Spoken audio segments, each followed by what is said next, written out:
Whispering Woods is still in a panic. There's only one more day left to find the missing red panda and return it to its pagoda in Little Asia, which Genevieve Joyce noticed has 2 new residents. The Chinese pangolins are only here temporarily, according to Wesley Parsons, but Genevieve is skeptical. Is it really only a coincidence that the Chinese pangolins the zookeeper initially wanted showed up right when the original resident of the enclosure disappeared? The team begins to draw up plans for the pangolins but receives an emergency alert.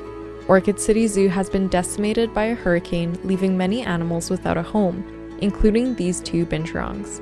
Whispering Woods agrees to take them in just as Joyce receives another shipment from the Asian Conservancy Project, 2 pairs of Asian small-clawed otters. Thankfully, these 2 species can coexist in a single enclosure, and Hamza Naruzaman begins working on a Cambodian-inspired habitat.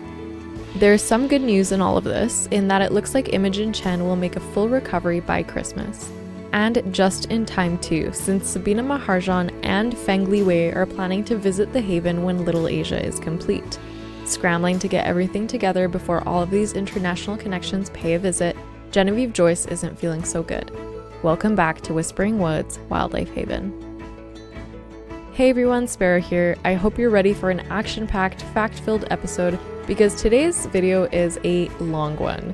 But you will get information about 2 different styles of architecture, fun facts about 2 animal species, and plenty of gameplay tips. So sit back, relax, hit that like button, make sure you subscribe for more, and let's get going. We're starting off with some terrain work to bring the animals to the eye level of the guests. Both otters and binturongs aren't the most massive of creatures, so it will be easier for guests to spot them if the terrain is level with the viewing area. I will admit this was also partially a workaround to make sure I could put my water in at the level I wanted it. Sometimes you gotta do what you gotta do. Had to replace my paths because you can't move terrain with the paths in the way. Very jealous of PC2 players right now, and for those of you who will probably ask in the comments, no, I won't be downloading PC Plus anytime soon. Part of me likes the challenge, so ask me again when Whispering Woods is complete. We'll be carving out a nice big pond for our otters to swim around in. On the right, you can see I have some glass set up, and that's because the water can't go under the path to the staff area. We set this up in the Asian water monitor video with the intent that the water flows through their enclosures, through the pipe, underneath the bridge, and into the otter enclosure. The glass is marked as non-perimeter, so it's just there to hold the water in.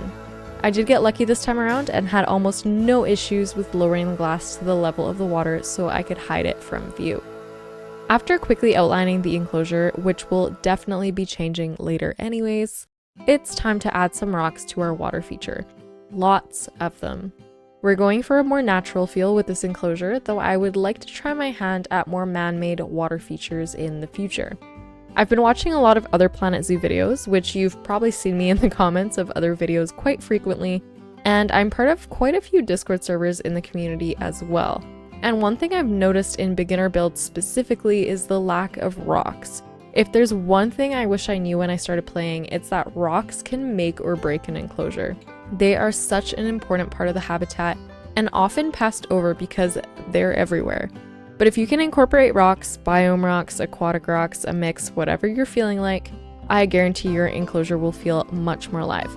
Which is funny because rocks are not living things. It's that item that you don't notice until it's missing, and then it's abundantly obvious. Next, I started adding foliage around the water feature because I just wasn't satisfied with it and thought that foliage might bring it together. Definitely not my usual build progression, this one went heavily off script. Using a lot of the scaevola bushes because they are one of the only plants in this biome that work as a ground cover, are traversable, and that I like the look of. Also completely forgot about the hostas and had to throw a few of those in there as well. As mentioned earlier, we are adjusting the barrier because I decided to use the in-game barriers for part of this enclosure. I think it was Gunter's Gaming who I was watching recently, and he said something about having to learn how to use a mix of barriers. When you first start playing, you're always using the in-game barriers, and then it feels like you swing over to custom barriers only territory, the complete opposite. So what I'm trying to do now is scale back and do a mix of the two. Here I'll be using the steel mesh, which I've recolored to a dark green. If you didn't know, green has a habit of disappearing because it kind of blends in with the background, so zoos will use green fences to make enclosures a bit more visually appealing. Underneath, I'm adding some temple brick in a dark gray color and just adjusting the posts of the steel mesh so that each segment lines up with the brick pieces underneath. I'm also using the steel mesh without bricks to line the pond on the other side, so as a visual break, I'm going to add these temple stone columns, and this will be an education point about the otters. I really need to get back into making custom educational stuff like this. I'm much more at home with Canva or Photoshop creating custom graphics, but there are a lot of great pieces in Planet Zoo for creating educational displays. For this one, I wanted something cute and somewhat colorful, and that Asian otter sign is just absolutely adorable, so I had to use it. To create a visual break from the first guest viewing area over the pond, I decided this fountain bamboo would do nicely. As soon as I started building this enclosure, I realized it was another long, boring enclosure with one long viewing area, so I knew I had to do something to break it up. These screening plants will block the view of this area from further down the path, and will also block the view of the water from the second viewing area. I'm learning, but slowly. Since we're adding more foliage, I'll take care of the underwater plants and add some reeds around the pond too. I don't think I've ever seen a body of water without some sort of reeds in or next to it, so this felt like a logical addition. This was also the point where I realized that otters have a deep diving requirement, and the pond was nowhere near deep enough. So after some trial and error, moving the rocks lower and pushing the terrain underneath them, I was able to get the otters satisfied. So at this point, I've been working on this enclosure for about 2 hours, and I still wasn't loving the faux rocks. So I mixed in some temperate rocks, and that really helped to set the pond into the surrounding terrain. I used to not be a fan of mixing rocks, but here we are with 3 different types in a single enclosure. But we can't have too much rock, so I'm sinking a tropical panel into the retaining wall at the back to add some much needed color. We have our animals in, so it's time for an enrichment break. A fun bubble machine for the otters, a gift box because Christmas is coming, an ice block because it's incredibly cold, and a rubber duck just because. I like to hide the silver disc underwater and then just hit play, and buoyancy will do the rest. Now onto the main event. The architectural style I'm trying to replicate in this enclosure is the Khmer style from Cambodia. It is very ornate, and I spent about 6 hours on a Friday just trying to figure out how I wanted to do this. My first attempt featured a cross structure and columns, seeing as temples are usually laid out in a cruciform or cross layout. That wasn't working, so I tried the circle trick next. Had a bit of difficulty measuring things out so they would align, tried wiggling pieces about so there weren't any gaps, but eventually I decided to scrap it. Alright, on to attempt number 3. I like the columns from the first attempt, so I decided to keep that. I did look at more photos of Khmer architecture in the meantime though, and found that many of them have this stepped pyramid look. Basically, the corners are multifaceted instead of having just one edge. So I created this layered look by copying the column over a few times, trying to line it up precisely, but I'd be lying if I said this build is mathematically correct.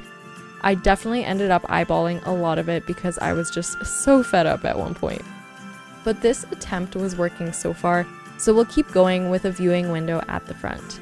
Using lots of the mossy stone pieces because surviving Khmer architecture used a lot of brick and sandstone.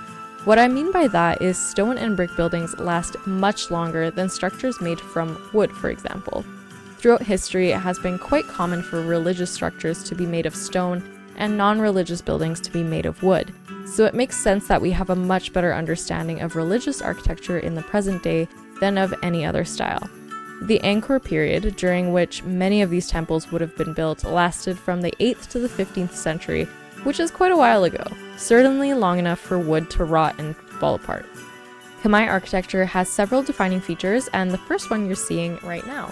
Often the walls would be filled with carvings, bas-reliefs, or have pottery inlaid. Pottery and ceramics were and continue to be an important part of Cambodia's economy and trade.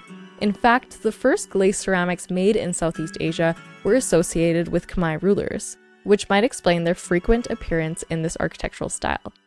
Within these walls, Khmer temples would generally have a central sanctuary which held a shrine dedicated to the temple's primary Hindu or Buddhist deity. Over top of this central sanctuary would be Temple Mountain, a steeped pyramid with a richly carved spire to represent Mount Meru, the home of the deities. A concentric series of walls surrounded the central sanctuary, with passages or galleries in between. The entrance to the temple followed the shape of a cross, as mentioned earlier. Many temples also had libraries, which were placed in pairs near the entrance. We won't be following these elements precisely, but I did want to include as many of them as possible. So I placed this Indian temple piece in the center to provide a guide for my steeped pyramid and spire. There will be a gallery that we work on slightly later as well, and I did my best to lay this section out in the shape of a cross, but it didn't entirely work out. But hey, I did my best.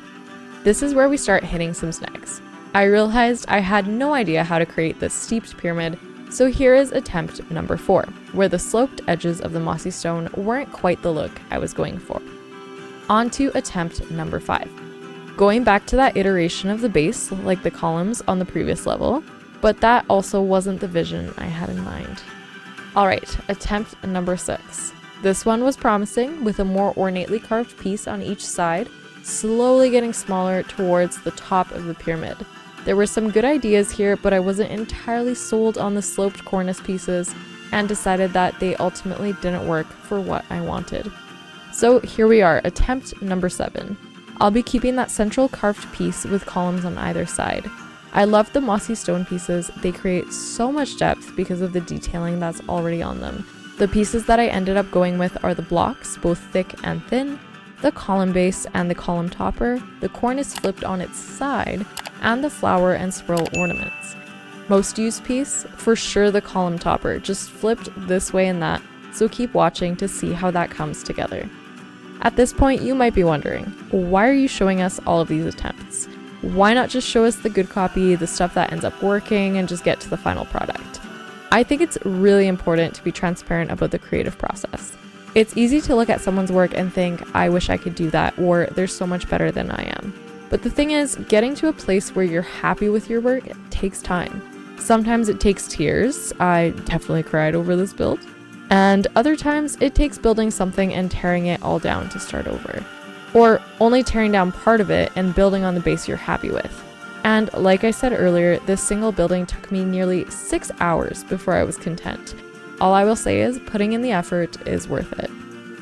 Which brings us to attempt number 8. I really wanted to be friends with the cornice pieces, but it wasn't happening. So I switched gears to hard edges. These blocks were much easier to use and helped me create those rough edges I was looking for. No slants, just hard rock.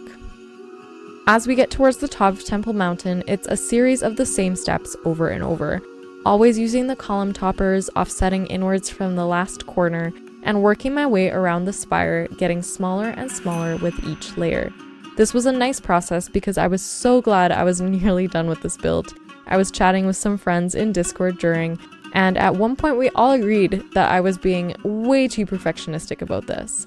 But as one of them said, that's the sparrow difference, so I guess we continue lining up the edges neatly and making sure everything is prim and proper. After that, I detailed up with more ornamentation, but you'll have to wait for the cinematics to see that. For now, we'll work on the gallery, which is really just the same steps as before, but on an angle down this slope. There's something so soothing about finally figuring out a design style and then just running with it. That's one of the things I found the most challenging about Little Asia. Each enclosure was a distinct style that required research and hours spent in-game figuring out how to replicate it. Even with a background in design and history of architecture, this was quite the undertaking, so I am looking forward to creating something a bit more streamlined for the next few episodes. If you'd like to cast your vote for the next section of Whispering Woods, make sure to head over to the community tab and vote. And of course, remember to subscribe so you can see future uploads. Before we head back to the enclosure, there's this gap to fill. I decided on lots of rock and some nicely lit otter statues. Yes, I'm aware these are giant otters, but I thought they'd look nice here. Asian small-clawed otters are actually the smallest otter species and also the most social, apparently. They often live in extended family groups of 15 to 20 members that they love to gossip about. Just kidding, they're just very vocal and chatty, using chirps, whistles, and squeaks to communicate plans and emotions to the other members of their group. let's head over to the other side of the path, where the newly rescued Binturongs will have their very own section should they need to get away from the chatty otters. Before I give you some more background on the bearcats, let's chat New Khmer architecture. Yes, during my research, I discovered that though Cambodia has many beautiful traditional structures, it also has a very distinct modern style.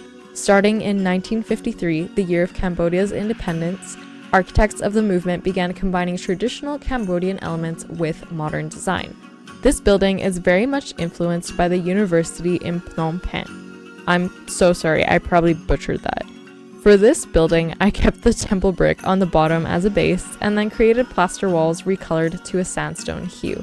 These modern buildings continue to feature triangular elements, which are very important in Khmer architecture. Here I used the Indonesian carving elements to create the triangular top of the building. The modern iteration of Khmer architecture also takes into account the layered roofs, which I thought looked incredible. These layers are held up by columns, much more modern as well, but still ornate in their own way. I really wasn't sure about this building until I put those support structures on it, and that's when it felt like it came together. There's such a fun detail, and the pots in front with the tetrastigma vines are a nice touch as well.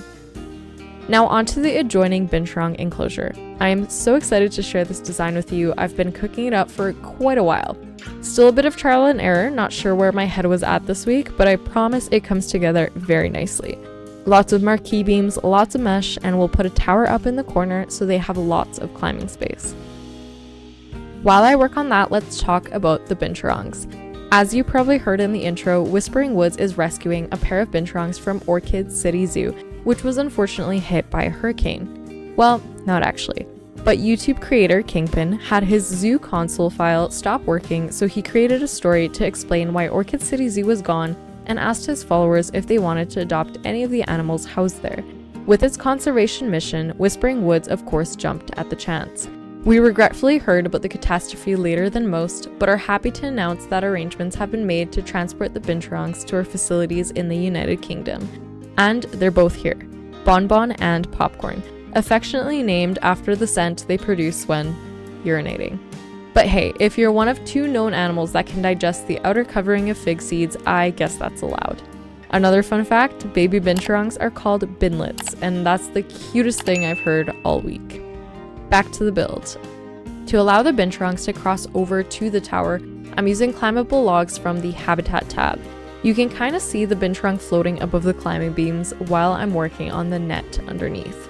For that, I'm going to use the rope from the Zookeeper pack and some Indonesian stained timber to create a pretend bridge that potentially helps to safeguard the Binturong from falling. Is it realistic? Absolutely not. You would probably need a meshed cage around the climbing structure, but this looks nice and sometimes you need to go for the aesthetic. There does need to be some sort of structure holding the climbing log up though. It just wasn't computing with my brain until I put some of those marquee ropes in. It's my first time using them, and damn are the advanced controls annoyingly aligned for these pieces, but they definitely look good in the finished product. Because the Binturong is using its climbing speed to get into this enclosure, we can ignore its usual hitbox, which is why this opening is quite small. Then we'll add some green tarps at the back of the enclosure to hide the ugly terrain work, and fill the Binturong only enclosure with foliage. A banana palm in a pot because it would likely need to get moved in and out of the enclosure to survive. At the back, I used this Indonesian roof piece as a pretend shelter. Out front, lots of nettles and hosta to bring everything together.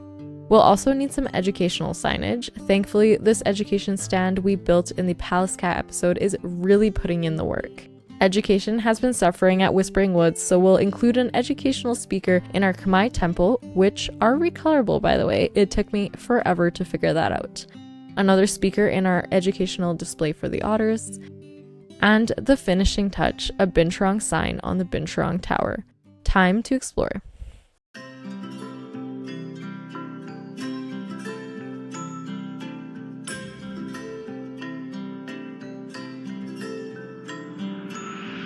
With the final enclosure in Little Asia complete, we can enter from the other end of Predator Ridge right into our Khmer temple. The animals are slowly being delivered by our hardworking staff, and the guests are already lining up to see the new additions. As you descend into the valley, you get this absolutely gorgeous view of the Binturongs. I think this may be my favorite build yet. If you're interested in seeing the other rescue missions for Orchid City Zoo, I've linked all of the videos and creators in the description below. Our otters are living their best lives, and the Haven hopes to welcome some pups in the near future. And speaking of new animals, what would you like to see next? Remember to head to my community tab to vote for the next addition to Whispering Woods.